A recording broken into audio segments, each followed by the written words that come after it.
Hey everyone, welcome back to Self-Sufficient Mama. Today we are going to be foraging in my backyard, and these are some of the plants that we will be going over. Here we have dandelion. So this long shoot right here was where the seeds have fell off. It's early morning right now, so I don't have any poof balls. But basically the whole plant is edible from the flower down to the root. They're high in vitamins. It's also a really good diuretic.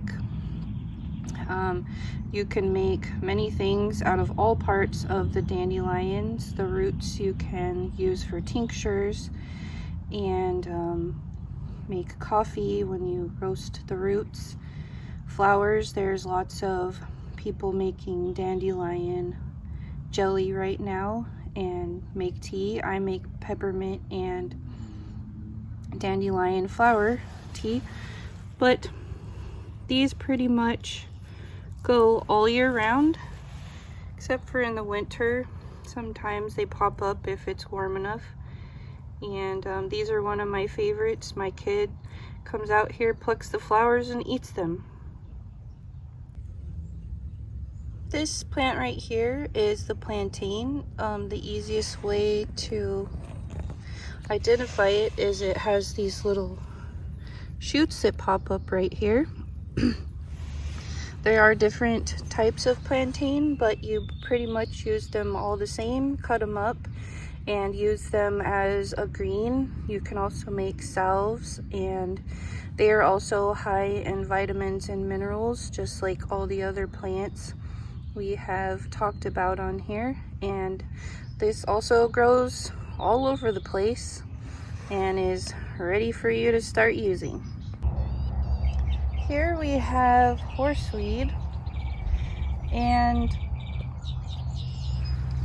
it's not really a great edible plant, but it does have some medicinal properties, and the Native Americans used to eat the young leaves raw or dry them out. You can use them as a spice when you are cooking, but it's not really a plant that you're going to want to eat a lot of. So I got this beautiful ladybug here. This horseweed has not gone to flowering yet, but it is very tall and distinctive and easy to spot out. But it does get confused sometimes with Goldenrod. So just use your plant IDs. I use iNaturalist, and it helps you identify your plant. You can choose selections of what they suggest, and it will help you identify. These are evening primroses here. Now, evening primrose is also one of those plants that is not really edible, but it does have medicinal purposes. Its main use is to help with skin issues like eczema, rheumatoid arthritis, and such. So do your research on that. You could make tinctures and salves and rub them and apply to the skin. But these were just too beautiful for me to pass up and not share with you guys. Up here I have Thistle, and it has gone to flower. It also has medicinal purposes. You can tell these ones because they have very, very sticky, prickly leaves here, and they shoot up pretty tall. These aren't really edible either, but you can use them for their medicinal properties. Right next to it, I have so much growing on this hill back here. That's a willow tree. So this right here is a sticky lettuce. There's many different types of wild lettuces.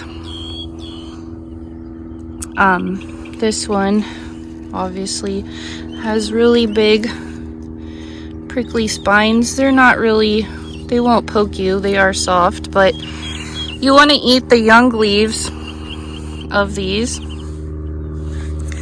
and you use them as any other green. We have beautiful curly dock over here. Now these seeds, when they turn brown later on in the summer, you could use these like you would any other grain. You could dry them out and ground them up and use them as a flour. They are very low in carbohydrates, so it would be considered a low glutinous flour. The young leaves are best, and the bigger leaves you can use, but they're going to be more of a rougher texture like collard greens, but they're still edible and they still offer lots of vitamins and minerals and nutrients. I believe you can eat the whole plant all the way down to the roots, and you can also use these for medicinal purposes as well. Let me go find our next plant. Well, that didn't take long.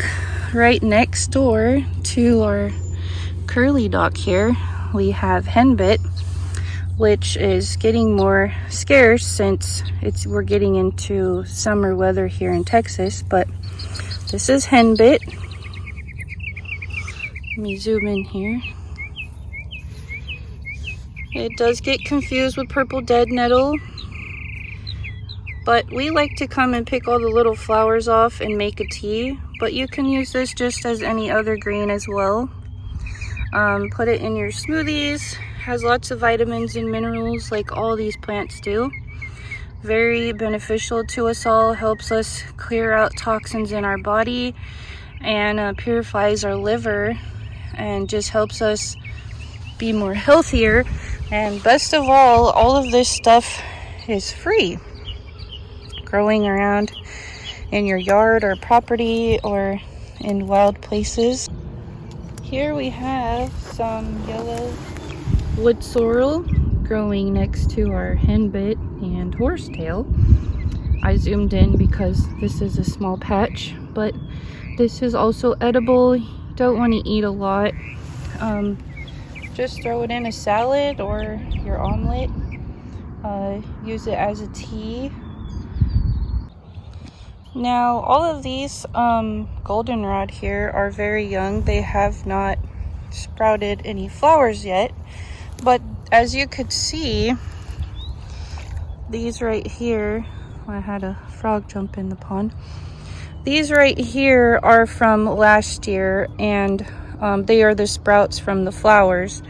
So these goldenrod grow along the pond right here, and I saved all of this from getting mowed down because goldenrod helps you with allergies, and it's often confused with ragweed because of their distinct yellow flowers.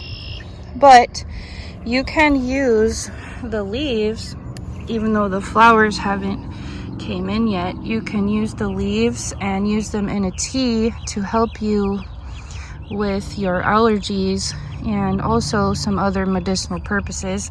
So this plant is not edible, but you can use it for its medicinal purposes. When the flowers come in, it will help you more with the allergies because they have pollen on them, and the pollen from the flowers help you build up your immune system when it comes to the allergies that kick in. So most people who have really bad ragweed allergies is right around the same time when goldenrod gets its flowers. So you want to come and pick these flowers and make a tea out of them. Last year I picked some of the flowers and dried them and separated the leaves and dried them. So when allergy season comes in and kicks up, we'll be able to have a tea, and it will help us not have so many allergy issues with runny noses and itchy eyes and stuff like that. So I just wanted to share goldenrod here because it is a very good and beneficial plant. So it may be hard to see what I'm trying to show here because I have so many different plants growing, but I have this vetch here, which is edible. You can eat the leaves, and they also grow beans. Where are the beans at? There's beans on here somewhere. You gotta find one with beans. I will find you one with beans, because you can eat the beans. You can cut the leaves and stems up. There are many different kinds of vetch, but the ones with purple flowers are the edible ones. And there are some look-alike, so you want to watch out for that.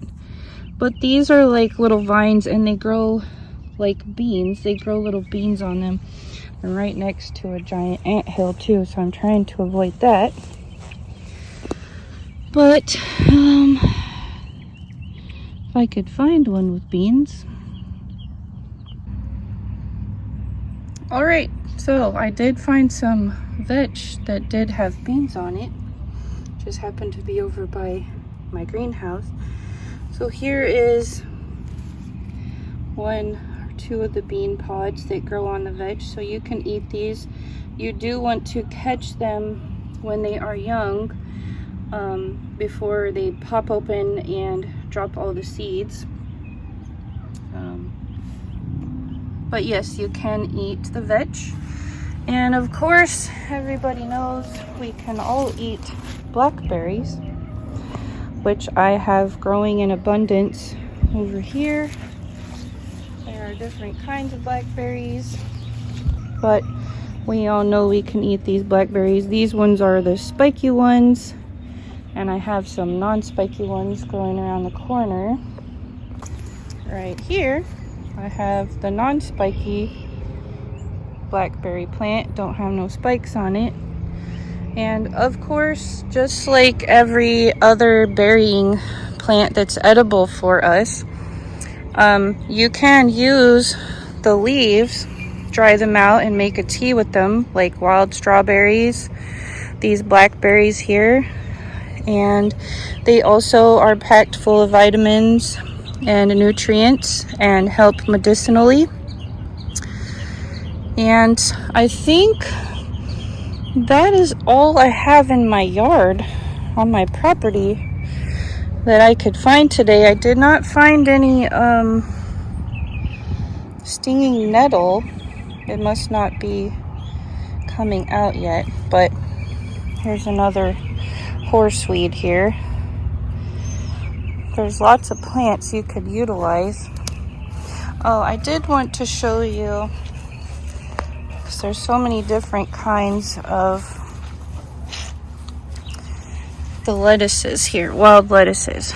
So here's two. You could see this one has very distinct different leaves here, and right next to it growing is one with sleek leaves with no ridges. These are both a wild lettuce, and they are both edible, and they are both young right now, so now would be the best time to eat them. So this here is chickweed, and normally they have little white flowers on them, but right now they don't. These are some of the first to pop up in the spring. Right now I just have a small patch of them because we have cut our yard, but these ones are still growing over here. And you cut them up, put them in stews, omelets, salads, soups, anything really. They have a very light, delicate flavor, and they are very delicate plants. And this is chickweed, and it's one of my favorite. I wanted to thank you guys again for joining me today in my backyard and foraging with me. And when the other plants in my yard start to sprout, I will be doing another video, such as stinging nettle and ground cherries. I have some really fun plants coming up.